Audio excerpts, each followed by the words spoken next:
నేను డాక్టర్ రాగిని జాతా fertility centre Gachibowli నుంచి మాట్లాడుతున్నాను. ఈ రోజు మనం తెలుసుకోబోయే టాపిక్ ఫెయిల్డ్ ట్యూబ్స్ లో నెక్స్ట్ ట్రీట్మెంట్ మేనేజ్మెంట్ ఏమేమి ఉంటాయి ప్రెగ్నెన్సీ అవ్వడానికి అనేసి తెలుసుకున్నాం. సో నార్మల్ గా ట్యూబ్స్ బ్లాక్ అయితే దేని వల్ల బ్లాక్ అయితే అనేది ఫస్ట్ రీజన్ తెలుసుకోవాలి. Is it because of endometriosis వల్ల చాలా వరకు అడిషన్స్ వల్ల ట్యూబ్ అనేది కింక్ అవుతుంది అనమాట. దాని వల్ల కూడా ట్యూబ్ అనేది బ్లాక్ అవ్వచ్చు. Second thing PID, pelvic inflammatory disease. ముందు చాలా వరకు వాళ్ళకి వైట్ డిశ్చార్జ్, కింద పొట్టు నొప్పి ఇవన్నీ ఉన్నప్పుడు కొంతవరకు నెగ్లెక్ట్ చేసినప్పుడు ఈ ఇన్ఫెక్షన్ అనేది యూట్రస్ నుంచి ట్యూబ్ లోకి వెళ్తుంది. ఆ ట్యూబ్ లో ఒక్కొక్కసారి ఇన్ఫెక్షన్ పైలప్ అయిపోయి ఆ పస్ లాగా అయిపోతుంది అనమాట. దీని వల్ల కూడా ట్యూబ్ అనేది బ్లాక్ అయ్యే ఛాన్స్ ఉంటుంది అనమాట. సో ఈ బ్లాక్డ్ ట్యూబ్స్ దేని వల్ల అయినా infection, endometriosis or previous already pregnancy అయ్యి ఫ్యామిలీ లైఫ్ అయిపోయి ట్యూబల్ క్లిప్పింగ్ కూడా చేసుకున్న తర్వాత నెక్స్ట్ వాళ్ళకి ప్లాన్ చేంజ్ చేసుకుని మళ్ళీ ప్రెగ్నెన్సీ కావాలన్నప్పుడు కూడా వీటి వల్ల కూడా ట్యూబ్ బ్లాక్ అయ్యే ఛాన్స్ ఉన్నట్టు అనమాట.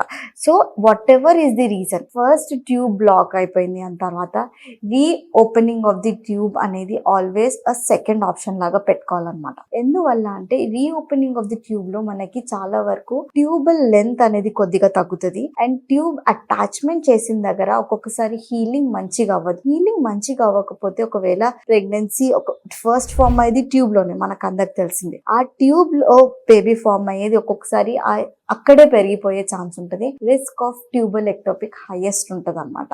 సో ఇవన్నీ జాగ్రత్తలు పెట్టుకొని నెక్స్ట్ ట్యూబల్ సర్జరీ చేయాలా లేదా అనేది మీ గైనకాలజిస్ట్ మీకు అడ్వైస్ చేస్తుంది. ఒకవేళ ట్యూబల్ నార్మల్ రీసర్జరీ రియానస్టోమోసిస్ చేసుకున్న తర్వాత ఇంపార్టెంట్ గా మీరు ఏం చేయాలంటే after 3 to 4 months of surgery tubal patency test or HSG అనేది చేసుకోవాలి. దీంట్లో చేసుకున్నట్లయితే సక్సెస్ ఆఫ్ ది సర్జరీ ఉందా లేదా అనేది తెలుస్తుంది. ట్యూబల్ మనం అతికియడం తర్వాత 100% అతుకుంటుంది అనేది చెప్పడానికి తెలియదు. డెఫినెట్ గా హెచ్ఎస్జి చేసుకొని హెచ్ఎస్జి నార్మల్ ఉంటే న్యాచురల్ గా కూడా ప్రెగ్నెన్సీ వచ్చే ఛాన్స్ ఉంటుంది. వన్స్ ప్రెగ్నెన్సీ వచ్చింది ట్యూబల్ రియానస్టోమోసిస్ తర్వాత అన్నప్పుడు డెఫినెట్ గా పీరియడ్ మిస్ అయిన వెంటనే ఒక 1 week లో వెంటనే please get the urine pregnancy test and close follow up how is it growing. Pregnancy test positive రాగానే బీటా హెచ్సిజి ఫాలో అప్ చేసుకోవాలి. ఎక్కడ ఉంది ప్రెగ్నెన్సీ అనేది మనకి ముందే తెలుస్తుంది. ఎర్లీగా డిటెక్ట్ చేసుకున్నప్పుడు మనకు మెడికల్ మేనేజ్మెంట్ ఆఫ్ ఎక్టోపిక్ లోనే క్లియర్ అప్ అయిపోతుంది. లేట్ గా డిటెక్ట్ చేసుకున్నప్పుడు మళ్ళా సర్జరీ చేసి